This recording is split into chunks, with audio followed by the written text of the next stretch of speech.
மது மற்றும் போதைப்பொருள் ஒழிப்பு மாநாட்டுக்கான முன்னேற்பாட்டு பணிகள் சிறப்பாக நடந்தேறி வருகின்றன. அதனையொட்டி நான் மண்டல வாரியாக ஆங்காங்கே சிறப்பு செயற்குழு கூட்டங்களை ஒருங்கிணைத்து பங்கேற்று வருகிறேன். இன்றைக்கு டெல்டா மாவட்டங்களை ஒருங்கிணைத்து திருவாரூரில் மண்டல செயற்குழு கூட்டம் நடைபெறுகிறது. நாளை மறுநாள் 17ஆம் தேதி வேலூர் மண்டலம், 18ஆம் தேதி மேற்கு மண்டலம் சேலத்தில் நடைபெறுகிறது. 19ஆம் தேதி திருச்சி மண்டலம், 20ஆம் தேதி தென் மண்டலம் மதுரையில், 20ஆம் தேதி வரையில் சுற்றுப்பயணம் மேற்கொள்ள இருக்கிறேன். இந்த மாநாடு ஏற்கனவே நான் குறிப்பிட்டதைப் போல அப்படி பாதிப்புக்குள்ளான பெண்களின் அவலத்தை பற்றி பேசுவதற்கு பதிலாக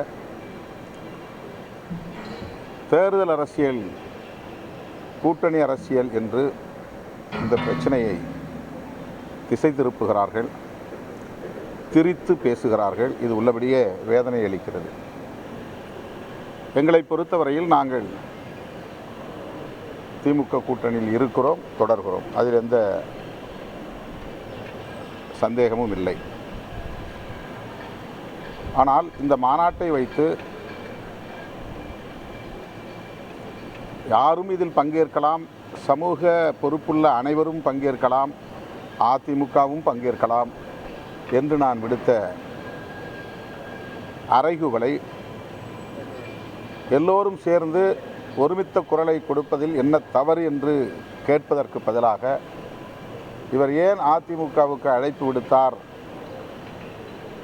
என்று ஒட்டுமொத்தமாக இந்த பிரச்சனையை திசை திருப்புவது பாதிக்கப்பட்ட குடும்பத்தினரை, அவர்களின் உணர்வுகளை அவமதிப்பதாக இருக்கிறது. ஒவ்வொருவரும் இதில் தலையிட வேண்டும். எல்லோரும் சேர்ந்து நாம் ஒருமித்து குரல் எழுப்பினால் ஆட்சியில் இருக்கிற திராவிட முன்னேற்றக் கழகமும் அதே கருத்தில் இருப்பதனால் அரசு மதுபான கடைகளை மூடுவதில் எந்த சிக்கலும் இருக்காது.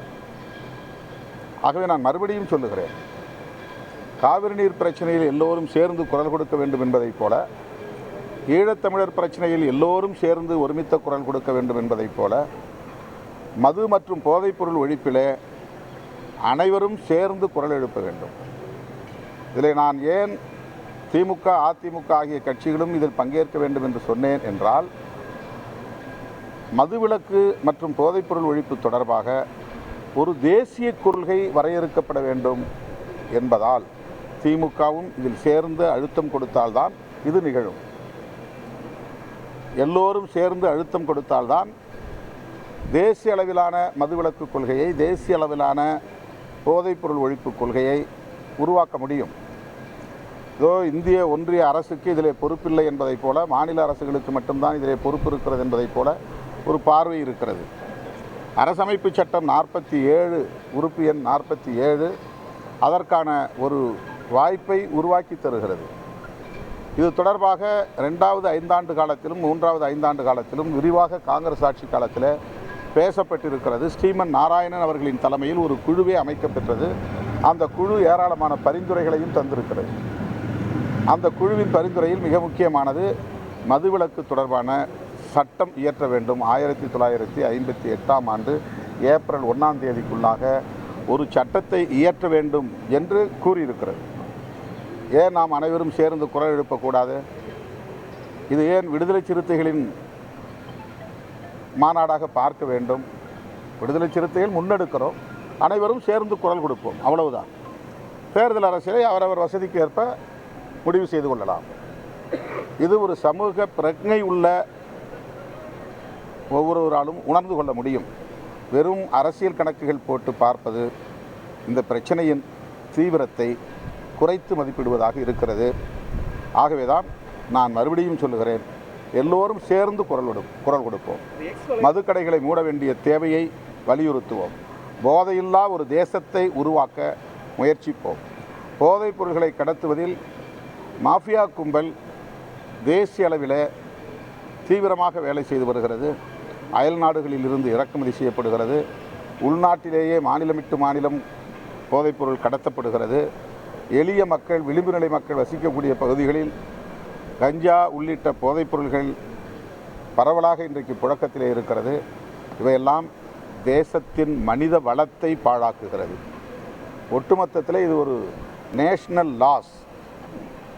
தேச அளவில் நமக்கான மனித வள இழப்பு ஏற்படுகிறது. எனவே தயவு கூர்ந்து இந்த கோணத்தில் இந்த பிரச்சனையை பாருங்கள். வெறும் அரசியல் கணக்குகளை அடிப்படையாக கொண்டு இந்த பிரச்சனையின் தீவிரத்தை நீர்த்து போக செய்துவிட வேண்டாம் என்று அனைவருக்கும் நான் வேண்டுகோள் விடுக்கிறேன்.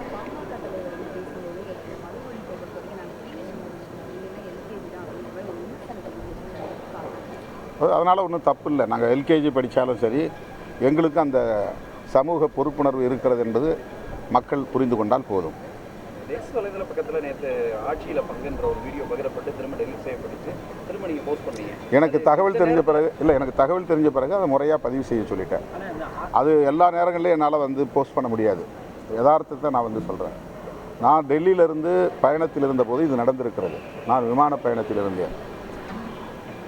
அப்போது ஒரு தொலைபேசி வந்தது. ஒரு பத்திரிகையாளர் தான் சொன்னார், இந்த மாதிரி ஒரு வீடியோ பதிவாகி மறுபடியும் டெலிட் ஆகியிருக்கிறது, ஏன் என்று கேட்டால் எனக்கு தெரியவில்லை, நான் விமானத்தில் இருக்கிறேன், மதுரைக்கு போய் இறங்கியதும் பேசுகிறேன் என்று சொன்னேன்.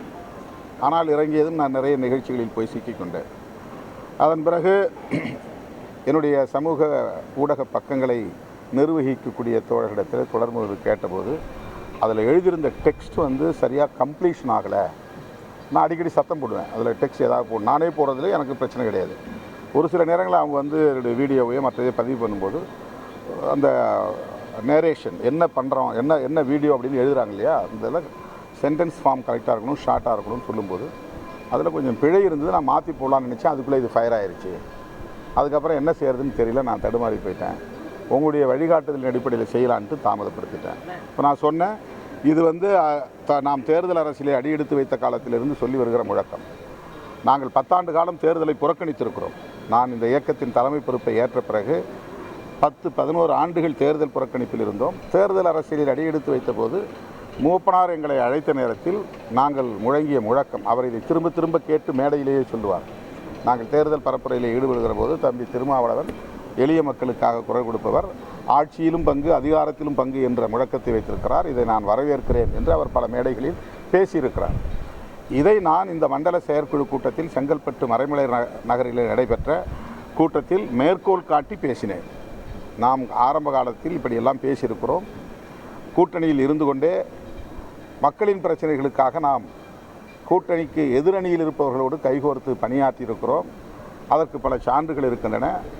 2009 முள்ளிவாய்க்கால் இனக்கொலை நடந்த நேரத்தில் ஆளுங்கட்சி திமுக கூட்டணியிலே இருந்தாலும் கூட நாங்கள் எதிர்க்கட்சி கூட்டணிகளோடு இணைந்து பயணித்திருக்கிறோம்.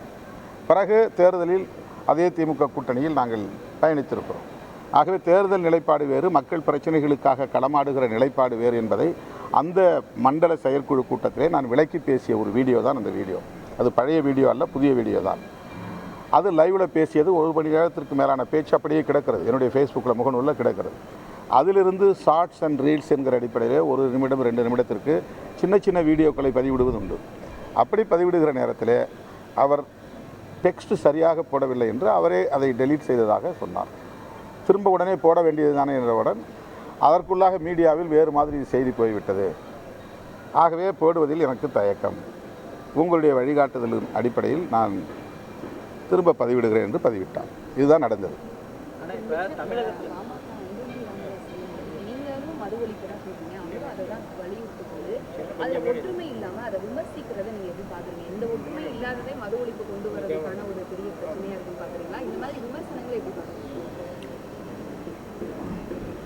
இல்லை, அவர் பாமக விமர்சிக்கல, நாங்கள் எடுத்ததை வரவேற்று தான் பேசியிருக்கிறாரு. ஆனால் பாமகவை பற்றி நான் சொல்லக்கூடிய கருத்தை அவர் கண்டிச்சிருக்கிறாரு. அப்படி சொல்ல வைத்தது அவங்க தான். நாங்கள் சிதம்பரத்தில் நான் முதல்ல தேர்தல் நேரத்தில் மிகப்பெரிய வன்முறை நடந்ததற்கு அவர்கள் தான் காரணம். ஆனாலும் கூட அதையெல்லாம் விட்டுவிட்டு ஈழத்தமிழர் பிரச்சனைகளுக்காகவும் தமிழ்நாடு ஆகிய நலன்களுக்காகவும் தமிழ் பாதுகாப்பு இயக்கத்தை உருவாக்கினோம். அது என்னுடைய தலைமையில் உருவாக்கப்பட்டது. அதிலே இணைந்து மருத்துவர் ராமதாஸ் அவர்களோடு சில ஆண்டுகள் நாங்கள் பயணம் செய்தோம், தீவிரமாக பணிகளாற்றினோம். அடுத்து வந்த தேர்தலில் 2011 என்று கருதுகிறேன், திமுக கூட்டணி இணைந்து பயணித்தோம். இப்போ 2G விவகாரம் மிகப்பெரிய அளவிலே இருந்தது. ஒட்டுமொத்த திமுக அணியே தோல்வியை தழுவ நேர்ந்தது. அதன் பிறகு சோஷியல் இன்ஜினியரிங் என்கிற பெயரில் பாமக எடுத்த நிலைப்பாடு தலித் வெறுப்பு என்பதாக அமைந்துவிட்டது. அதிலே குறிப்பாக விசிகாவுக்கு எதிராக, திருமாவளவனுக்கு எதிரான அபாண்டமான அவதூறுகள் திட்டமிட்டு பரப்பப்பட்டது. அதன் பிறகு நாங்கள் உயர்நிலைக் குழுவில் எடுத்த முடிவு, அந்த முடிவை நான் திரும்ப திரும்ப சொல்லுகிறேன், அவ்வளவுதான். யாரையும் நாங்கள் குறைத்து மதிப்பிடவில்லை, யாரையும் காயப்படுத்த வேண்டும் என்பது எங்களுடைய நோக்கமில்லை. நாங்கள் காயப்படுத்தப்பட்டோம், நாங்கள் இரத்தக்கரையோடு கை குலுக்கினோம். நல்ல தமிழர் நலன்களுக்காக, தமிழ் மொழியின் நலன்களுக்காக, தமிழ் நாட்டு நலன்களுக்காக, நல்லது, நம்முடைய தனிப்பட்ட பிரச்சனைகளை முன்னிறுத்த வேண்டாம் அப்படின்னு அந்த நிலையிலும் கூட நாங்கள் கடந்த காலத்தில் ஏற்பட்ட கசப்பான அனுபவங்களை எல்லாம் மறந்துவிட்டு கைகோர்த்தோம். ஆனால் திடுமென தேர்தல் அரசியலுக்காக சோஷியல் இன்ஜினியரிங் என்கிற பெயரில் அகில இந்திய அளவிலே பிஜேபி சிறுபான்மை வெறுப்பு அரசியலை கையில் எடுத்ததைப் போல தமிழ்நாட்டை பொறுத்தவரையில் அப்படி மைனாரிட்டிஸுக்கு எதிரான ஹேட் பாலிடிக்ஸை பேச முடியாத சூழலில் தலித் சமூகத்தை தலித் நான் தலித் என்று பிரித்து ஒரு வெறுப்பு அரசியலை விதைத்தது பாமக. இதை அவர்களால் மறுக்க முடியாது.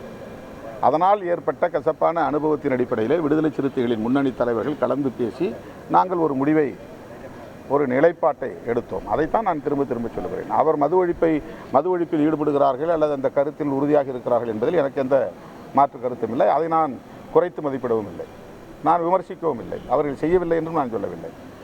எங்களால் அப்படி இணைந்து பயணப்பட முடியாத ஒரு நிலை இருக்கிறது என்பதை நான் சுட்டிக்காட்டினேன், அவ்வளவுதான்.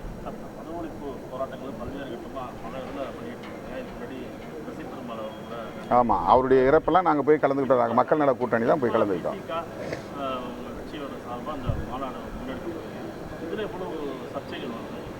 அதான் இது தேர்தல் அரசியலோடு இணைச்சி பார்க்கறதுனால வரக்கூடிய சர்ச்சை இது. நான் சொல்கிறேன், இது வெறும் மக்கள் பிரச்சனையாக பாருங்கள், சமூக பிரச்சனையாக பாருங்கள், தேசிய பிரச்சனையாக பாருங்கள்.